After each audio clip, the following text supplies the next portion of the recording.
quarto indicador, então, dividend yield, né? Acho que esse é o queridinho, um dos mais utilizados pelos investidores, tá? Então, o dividend yield, o que ele é, né? O chamado DY, né? Acho que muita gente se refere a esse indicador como DY. O dividend yield não é nada mais do que a relação, né, do dividendo pago por uma ação e o preço da ação. Então, se a empresa pagou, por exemplo, R$ 1, né, por cada ação, nos últimos 12 meses, em cada ação custa hoje R$ 10, o yield dessa empresa será de 10%. Por quê? Porque ela retornou R$ 1, né, em relação a esses 10 que ela custa. O investidor comprou, ele botou R$ 10 e recebeu de volta R$ 1 dos últimos 12 meses. Então, o yield é nada mais do que isso, o retorno em dividendos.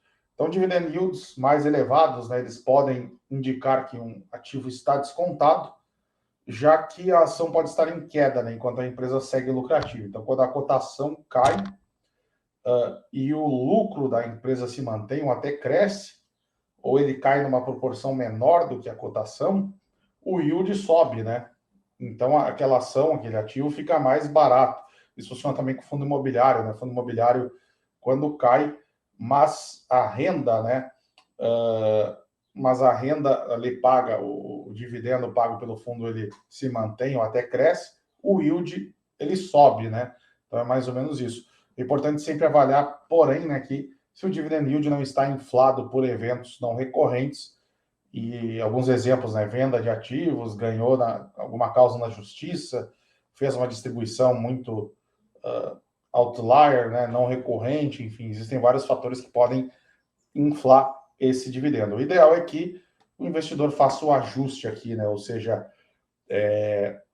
considere aí o lucro normalizado, sabe? E analise se a empresa tem condições de continuar pagando o dividendo ali que ela está pagando, né? Porque às vezes pode ser realmente só um fora da curva mesmo. E aqui o quinto, né? Esse aqui vocês não vão encontrar, né, nos sites aí como Status Invest, enfim, mas dá para fazer, é muito fácil, né? O earnings yield, que é o yield do lucro, né? Então ele é a relação do lucro por ação e o preço da ação. Vejam que ele é o contrário do PL, né? O PL é o preço da ação e o lucro por ação. Já o earnings yield é o contrário, então ele relaciona, né, o lucro da ação e o preço da ação. Isso porque nem todas as empresas, né, distribuem grandes dividendos, porque tem muitas empresas que estão focando em crescer, estão focando em reinvestir, né, os seus lucros para gerar mais retorno no futuro, para tentar crescer mesmo acima da média, capturar mercado. E por isso, dizer que essas empresas são um investimento ruim ou não te dão retorno não é verdade, né? Porque muitas vezes esse lucro fica dentro da empresa e esse lucro vai ser usado para investir. Então, nem toda empresa vai botar o dinheiro no nosso bolso, pelo menos no curto prazo, ou pelo menos grande parte, né, do seu lucro no nosso bolso. Elas podem botar uma parte pequena e deixar o resto ali retido, né, na companhia, no caixa da empresa, para ela investir em si mesma e crescer, né? Então, nesses casos, né, nesses casos específicos de empresas que estão crescendo, que estão reinvestindo e não estão, né, distribuindo muitos dividendos, o ideal é olhar para o earnings yield. Então, faça ali a divisão do lucro por ação e o preço da ação. Nesses casos, indicadores aí acima, né, de 12% a 15%, de modo geral, podem ser grandes oportunidades, mas, novamente, olhando para cada setor, né, vai ter vezes, existem oportunidades, existem casos que podem ser oportunidades earnings yields menores do que esse, e outros que o earnings yield fica até maior, né, e às vezes, eventualmente, até pode não ser uma oportunidade, porque tem que fazer aquele ajuste, né, por evento não recorrente. Saber se o lucro esse que a empresa está apresentando, ele é de fato sustentável, a empresa pode repetir eles, né? Ou se realmente foi só um valor ali fora da curva, um ano específico. Aqui um exemplo prático, né, do earnings yield. Imagina uma ação com um lucro por ação de R$ 2, né, e uma cotação de 10. Imagina que essa empresa, por exemplo, que tem aí nessa conta, né, ela tem um earnings yield de 20, né, 20%, porque ela gerou um lucro de 2 e ela custa 10. Porém, imagine que ela distribua desses R$ 2 apenas 50 centavos, né? Para quanto vai o yield dela? Vai para 5%. Aí a gente vai olhar ali, poxa, o yield dela de 5% é muito baixo. A Selic está 12, 13, 14, quase 14, na verdade, né? Então o pessoal vai olhar ali, poxa, é muito baixo, é ruim. Isso é uma análise muito superficial, né? Porque quando a gente olha para o lucro por ação, esse é todo o lucro, todo o valor que ela criou, né? Os 50 centavos que vai para o nosso bolso, tá? A gente adora, eu gosto muito e priorizo empresas também e fundos imobiliários que botam dinheiro no meu bolso, mas a gente tem que ter em mente que esse dinheiro está ali, ele está sendo criado também. A diferença é que ele não vai para o nosso bolso, ele vai ficar no caixa da empresa, ali no ativo dela, né? Então, olhar só para o dividend yield não é sempre uma boa opção, né? O dividend yield ele é ótimo para olhar para aquelas empresas que são realmente boas pagadoras de dividendos, empresas do setor elétrico, fundos imobiliários também, empresas e ativos que têm, né, essa recorrência aí de distribuir muito. Mas outras empresas, inclusive eu posso citar os bancos, né? Tem muito banco aí que tem um yield que não é tão alto, né? Tem um yield aí de 6, 7, 8%, que é bom, mas também não é nada fora do comum, né?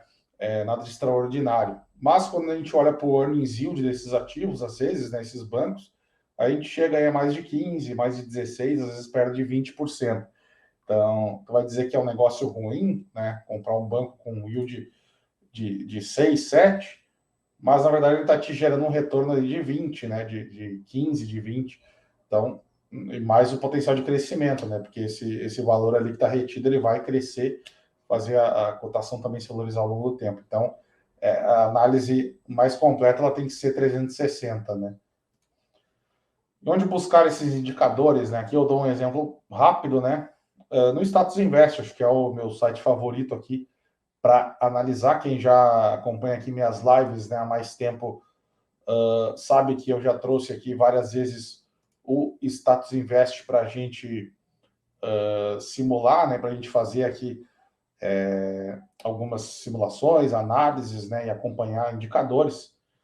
Então, o Status Invest que é o meu favorito. Aqui a gente vê um exemplo, tá? Um exemplo hipotético aqui.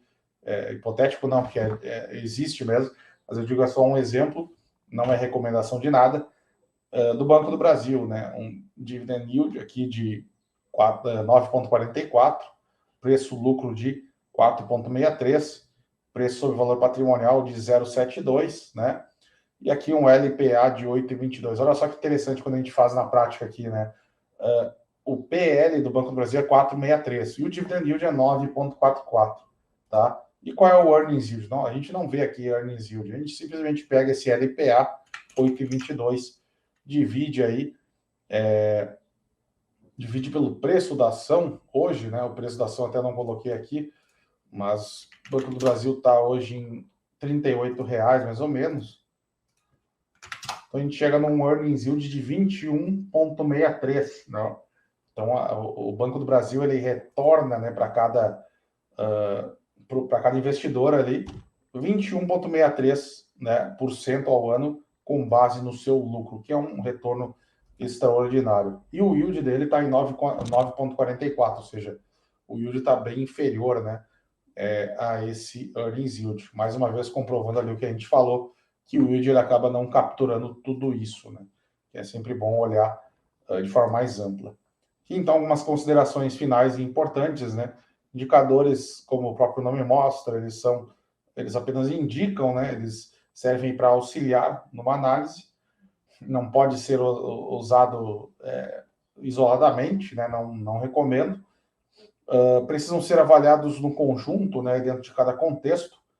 Determinadas situações podem distorcer esses múltiplos, esses indicadores, tais como até a gente já tinha falado, né? Venda de ativos, eventos não recorrentes.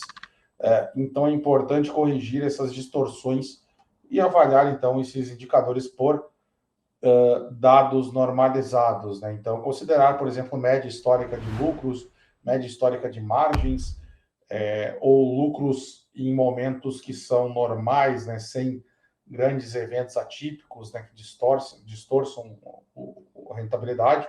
Importante que o investidor faça essa análise. Perspectivas também para o setor, dados macroeconômicos, de regulação, até questões ali de mudança de gestão de curto prazo, enfim, não são capturados também pelo múltiplo, né, pelos múltiplos indicadores.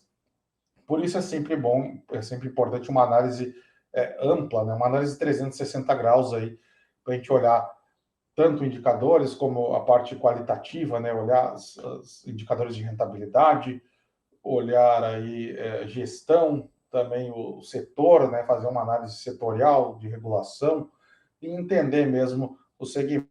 Esses indicadores que eu trouxe aqui para vocês, eles mostram de fato que uma empresa está ou não barata, né, como aqui principalmente esses 5, né, que a gente viu aqui, mas existem outros indicadores também, e aqui a gente vê, né, no próprio site do Status Invest, os indicadores de eficiência, os indicadores de rentabilidade, indicadores de crescimento, não são só os indicadores de valuation que o investidor tem que olhar, tá? Então, indicadores de valuation, ele mostra, nos dá uma ideia se a empresa está ou não barata, mas a análise tem que ser mais ampla, tem que considerar também esses outros fatores, né? Inclusive aqui os de endividamento.